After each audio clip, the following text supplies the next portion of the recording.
Javier Milei se ha convertido en el héroe de todos los españoles que no aguantamos a Sánchez porque ha sido capaz de humillar al sátrapa de la Moncloa delante de sus jefes del Foro de Davos. Exactamente esto ha pasado cuando le han preguntado sobre lo que ha dicho Pedro Sánchez. No me sorprende nada que un socialista como Sánchez intente callar a todos los que piensan distinto y que el único mensaje sea el que él quiere. ¿Pero qué ha pasado? ¿Cómo hemos llegado a esta situación? ¿Qué es lo que ha dicho Sánchez que ha molestado tanto a Javier Milei? Pues eso exactamente es lo que vamos a ver hoy. Todo inicia en el año 2018, sí, venimos desde esa fecha. Pedro Sánchez, que había sido expulsado del Partido Socialista por intentar hacer un fraude poniendo unas urnas detrás de unas cortinas, hace la moción de censura, aliándose con los que en un futuro iban a ser sus socios. Comunistas, independentistas, en definitiva, todos aquellos unidos únicamente por su odio a la libertad y a España. Que el presidente está trasladando a todas las formaciones políticas que pongamos nuestra energía en buscar aquello que nos une, pero sobre todo el amor por España. Ya se demostró el tipo de megalómano que era Sánchez, capaz de hacer cualquier cosa con tal de llegar al poder, no dudando en ceder, lo que no es suyo, claro está, todo lo que no hay que ceder a cualquiera que pase por ahí con tal de que le dé sus votos. Hasta aquí todo le iba saliendo más o menos bien. Más o menos, recordad lo que pasó al año siguiente. Hubo que repetir las elecciones.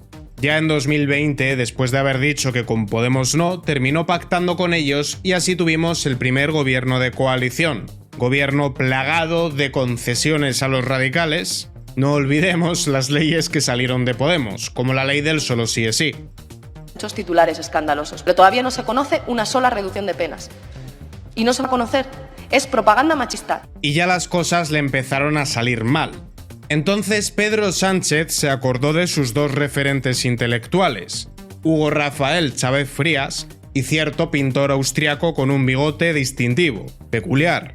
Así que cuando todo estalló por una temeraria gestión del encierro inconstitucional, después de habernos llamado al infectódromo del 8 de marzo, Sánchez inició el plan de sus dos referentes. Sánchez inició la compra de voluntades de periodistas. Y ya allí, con la excusa de unas supuestas pérdidas que estaban teniendo los medios, cuando en realidad la gente estaba encerrada y tenía más tiempo para ver la televisión, hizo su primer rescate por valor de 15 millones de euros. Los más beneficiados, Mediaset y A3 Media. Un mes después, en abril de 2020, regó a los demás medios que también habían pedido su parte del pastel. Y aquí Pedro Sánchez se frotaba las manos porque todo le estaba saliendo muy bien. La situación era calamitosa, pero el cuarto poder, en lugar de fiscalizarle, le alababa.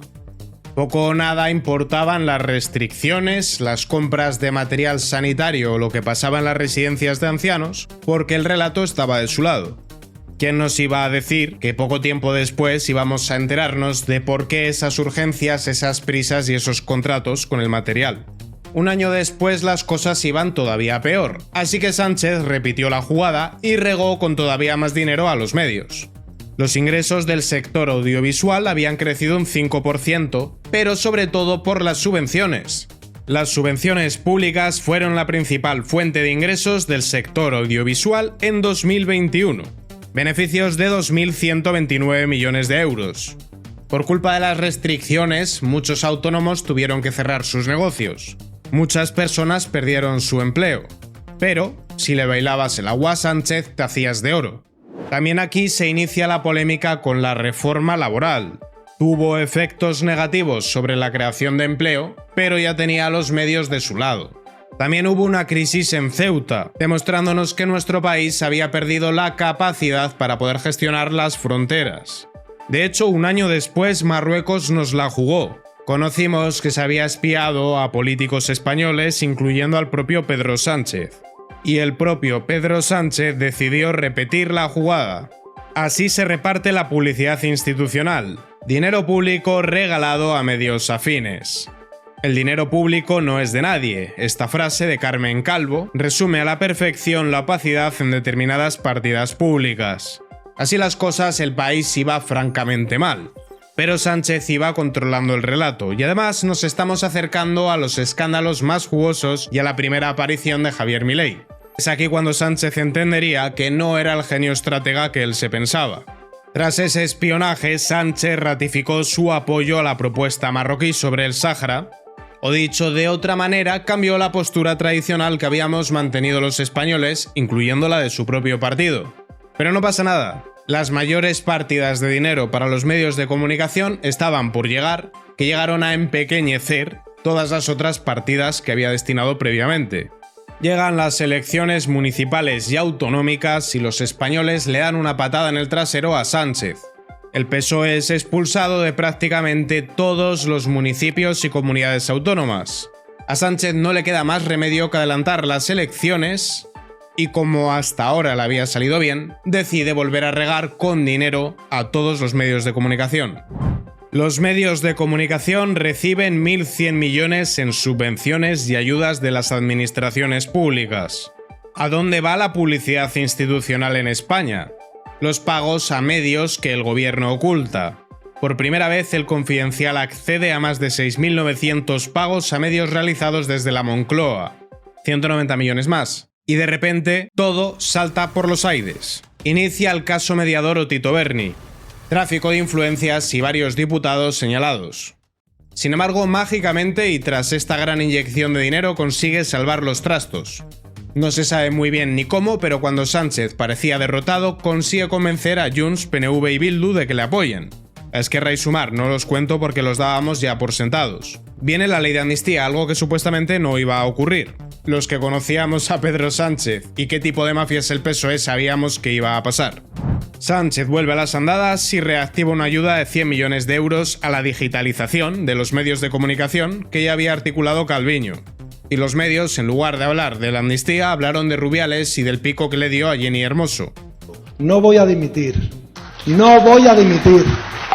No voy a dimitir. Se entrega Pamplona a Bildu. Pues nada, 40 millones de euros en subvenciones y 125 millones a las ayudas de los medios, la mitad para medios en papel. Y es aquí donde cometen el gran error. Caso Koldo, caso Begoña Gómez y caso David Azagra. Ya no había dinero para tapar esto. Numerosos digitales y especialmente las redes sociales ocupan ese rol que habían descuidado los medios de comunicación que aceptaron los sobres y los maletines y comienzan a informar sobre todas las barrabasadas que había hecho el Partido Socialista.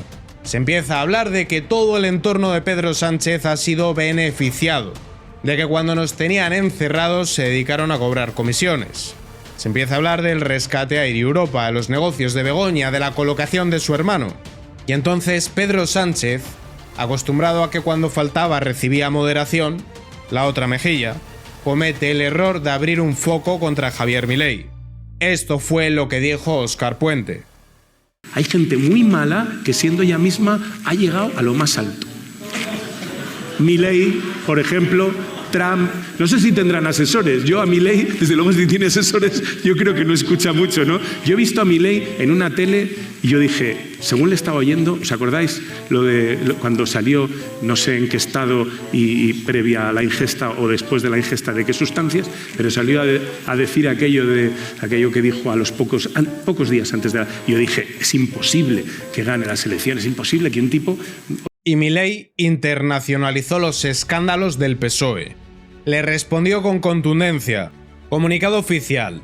Ciudad de Buenos Aires, 3 de mayo de 2024. La oficina del presidente repudia las calumnias e injurias formuladas por Óscar Puente.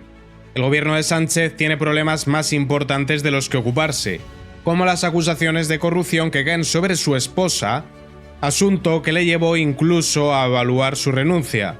Por el bien del Reino de España, esperemos que la justicia actúe con celeridad para esclarecer semejante escándalo por corrupción que afecta directamente a la estabilidad de su nación.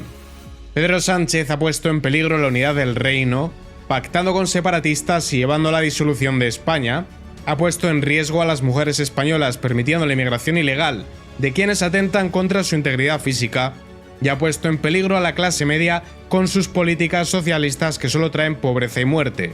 Los argentinos elegimos cambiar el modelo que nos trajo miseria y decadencia, el mismo modelo que aplica el Partido Socialista Obrero Español en su país. Esperemos que el pueblo español pronto vuelva a elegir vivir en libertad. Y de esta manera, Sánchez se fue escaldado, ya que se dio cuenta que tenía que cambiar de estrategia, que ya no le valía con regar de subvenciones a los medios afines, que había digitales que no se vendían y que en las redes sociales se le estaba plantando cara. Y ahí el gobierno presentó el llamado Plan de Acción por la Democracia, que es atentar contra la democracia y la fiscalización del cuarto poder, para reforzar, según ellos, la transparencia, es decir, la opacidad, el pluralismo, por no decir sectarismo, y el derecho a la información, siempre y cuando la información coincida con la del PSOE. Y esto es justamente lo que Sánchez ha llevado a Davos. Veamos qué es lo que ha dicho. Esta es la cuenta de Twitter del Partido Socialista donde recogen la intervención de Sanchinflas. Las redes sociales tienen que volver a ser un lugar justo y abierto al diálogo. Es decir, censurarnos a todos los que no pensemos en clave progresista. Que progresista es a progreso lo que carterista a cartera, dicho sea de paso. Estas son las 3 propuestas de Sánchez. Poner fin al anonimato en las redes sociales, para poder identificar a los disidentes. Forzar la apertura de la caja negra de los algoritmos de las redes sociales de una vez por todas, para que las redes neuronales no te enseñen lo que a ti te interesa. En su lugar, que el gobierno decida por ti lo que debes ver. Asegurarse de que los CEOs de las redes sociales rindan cuentas personalmente por el incumplimiento de las leyes y normas en sus plataformas. Es decir, freír a multas a los propietarios en caso de que no censuren las opiniones de los usuarios. Todo esto lo podemos resumir en censura. Censura porque a Sánchez ya no le están saliendo bien las cosas. Ya no le vale con soltar dinero, nuestro dinero por cierto, a los medios de comunicación. Se ha dado cuenta dónde está el peligro, en Internet, y ahora quiere regular. Pero al igual que Javier Milei contribuyó en su momento en destapar los escándalos de Pedro Sánchez a nivel internacional, Javier Milei ha vuelto a destapar el plan de Sánchez. No me sorprende nada que un socialista como Sánchez intente callar a todos los que piensa distinto y que el único mensaje sea el que él quiere. Y lo gracioso es que esta vez ha sido delante de los amos de Sánchez, los magnates del foro de Davos y los burócratas de Bruselas. Lo ha humillado en su casa. Y fíjate que Sánchez lo tenía fácil. Si no quiere que en las redes sociales se le critique, que no haga fechorías. ¿No quieres que te llamen ladrón? No robes. ¿No quieres que te llamen megalómano? No cometas todas esas fechorías con tal de estar en el poder. ¿No quieres que te llamen corrupto? No hagas lo que has hecho con medio gobierno, con tu mujer y con tu hermano. Lo tenía francamente fácil. Pero Sánchez además cometió otro grave error. Uno que este sí que sí, no se lo vamos a perdonar. Algo muchísimo peor que colocar a todos los suyos para que se llenen los bolsillos. Lo que le ha hecho a los valencianos. Eso es imperdonable. Y eso no lo vamos a olvidar. Recordad qué le pasó en Paiporta. Sánchez tiene los días contados, es cuestión de tiempo que caiga. Es la ley del péndulo. Y ya no basta con que se vaya. Que se siente en un banquillo y que devuelvan lo agendado. Lince TV, Política y Noticias.